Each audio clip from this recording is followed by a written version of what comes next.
Et bonjour les amis, content de vous revoir sur ma chaîne YouTube pour ce deuxième épisode de la série À ta lumière.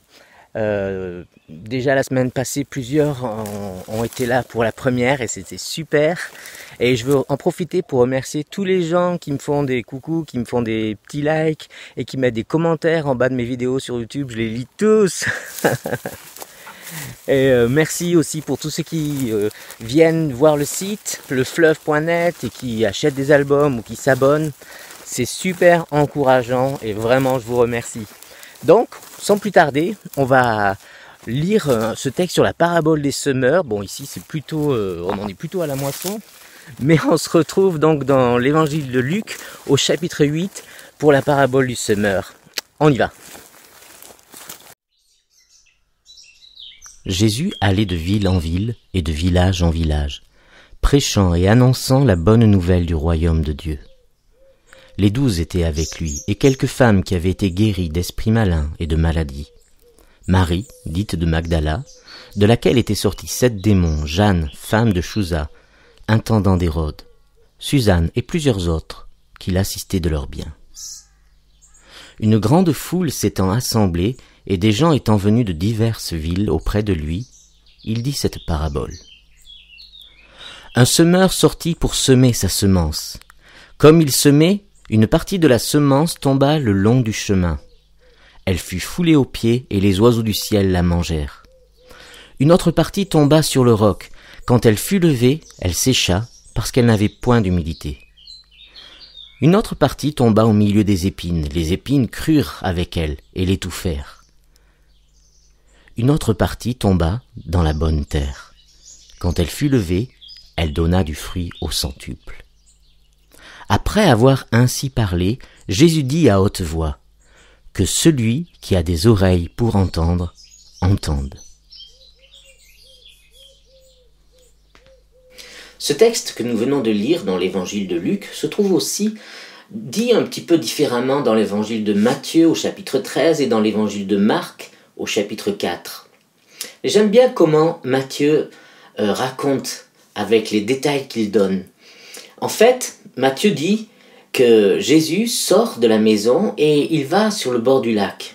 Et il y avait une foule tellement nombreuse que quand il a voulu s'adresser à cette foule, il est même monté sur une barque pour être mieux entendu. Alors, à ce moment-là, Jésus se met à raconter cette parabole, cette histoire du semeur. Et il termine cette histoire avec une petite phrase, la suivante, « Que celui qui a des oreilles pour entendre, entende. » Alors je ne sais pas vous, mais moi, il m'est arrivé des fois de prononcer cette phrase un petit peu dans certaines circonstances. Par exemple, du monde est à la maison, on est nombreux, puis arrive l'heure de préparer le repas. Certaines personnes ont été désignées pour le faire. Et voilà quoi, je peux m'adresser à ce moment-là à tout le monde et dire ça va être l'heure de préparer le repas, que celui qui a des oreilles pour entendre, entende. Et les personnes concernées savent qu'il s'agit d'elles, tout le monde l'entend, mais celles qui sont concernées savent qu'il s'agit d'elles et elles se mettent en route. Eh bien ici, c'est un peu pareil. Jésus s'adresse à la foule, mais parmi cette foule, il y a des personnes pour qui cette parabole va avoir un sens tout particulier. Qui sont ces personnes? Eh bien, la suite du texte semble nous montrer que Jésus s'adresse à tout le monde, mais en particulier à ceux qui ont choisi de répondre à son appel. Dans les versets précédents, dans Matthieu en tout cas et dans Marc, Jésus va être amené à dire une chose, on vient lui dire que sa famille le réclame et lui va dire « Mais qui est ma famille ? Ma famille, ce sont ceux qui font la volonté de mon Père. » Et il dit cela en montrant ses disciples. Clairement, Jésus s'adresse à tous, mais d'une façon toute particulière à ses disciples. Il est en train de leur enseigner quelque chose. Il est en train de les former, de leur communiquer quelque chose de son cœur, quelque chose du cœur du Père. Et d'ailleurs, au verset 9 du chapitre 8 de Luc, quand, après que Jésus ait raconté cette histoire, les disciples se tournent vers lui, le prennent à part un petit peu, ils lui disent « Mais ça veut dire quoi en fait ?»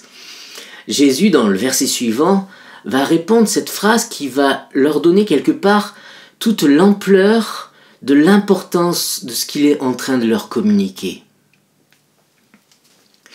Il va leur dire cette phrase « Il vous a été donné de connaître les mystères du royaume de Dieu. » Waouh! Personnellement, là, moi je m'arrête. Jésus est en train de leur communiquer quelque chose de clairement hyper important, quoi. Mais c'est quoi les mystères du royaume de Dieu? Eh bien, clairement, les mystères du royaume de Dieu demandent plus que de l'intelligence pour être compris. Ils demandent un éclairage d'en haut. Ce plan, ce projet concerne toute la création et l'homme en particulier.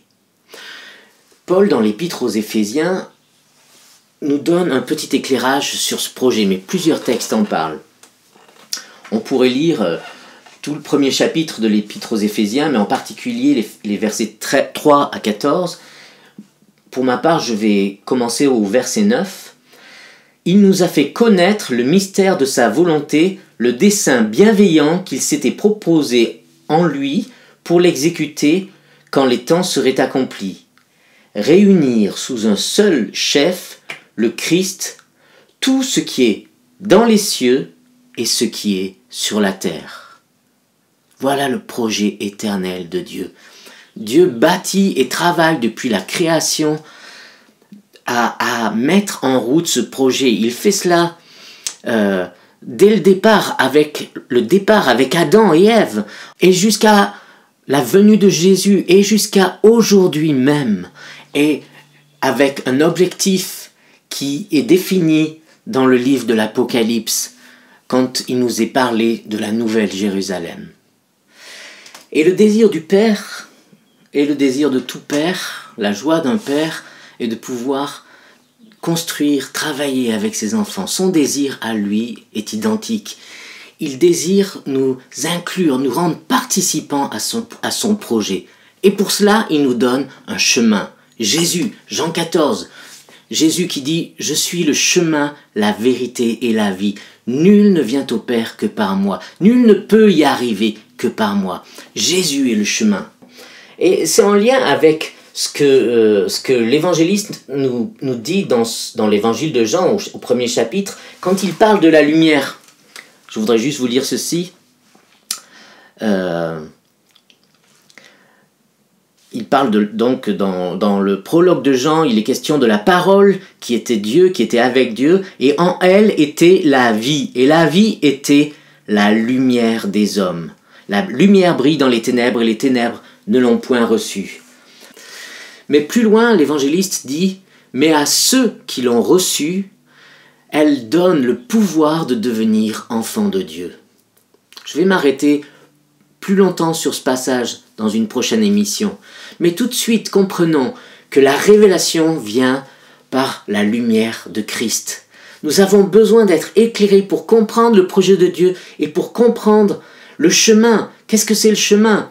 Le chemin, c'est cette façon de faire qu'avait Jésus, par exemple, quand on lui présente la femme adultère. Et alors que tout semble montrer qu'il est dans l'impasse, il donne une parole qui va juste retourner la situation.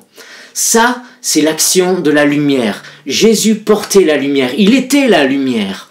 Et ça lui permettait, à des moments de manière tout à fait inattendue, de retourner la situation pour élever le nom du Seigneur. Et on a tellement d'exemples dans l'Évangile de la façon dont Jésus faisait. C'est ce qu'opère la lumière, et c'est cette lumière dont nous avons besoin pour comprendre le projet de Dieu. On ne peut pas le faire avec nos raisonnements humains, avec nos limites humaines. On a besoin que cette lumière vienne briller en nous. Et c'est déjà ce que Jésus propose de vivre avec ses disciples. Il va leur donner la réponse à leur question. Que signifie cette parabole ? Il va leur donner une explication et nous allons en parler. Mais dans cette explication, il va nous expliquer quelle est notre part, quelle est la part que nous devons avoir afin que l'action de la lumière produise l'effet attendu. Jésus va donner plusieurs explications dans lesquelles il va dévoiler un principe du royaume de Dieu, un bout de ce mystère du royaume de Dieu. Il va dire aux disciples,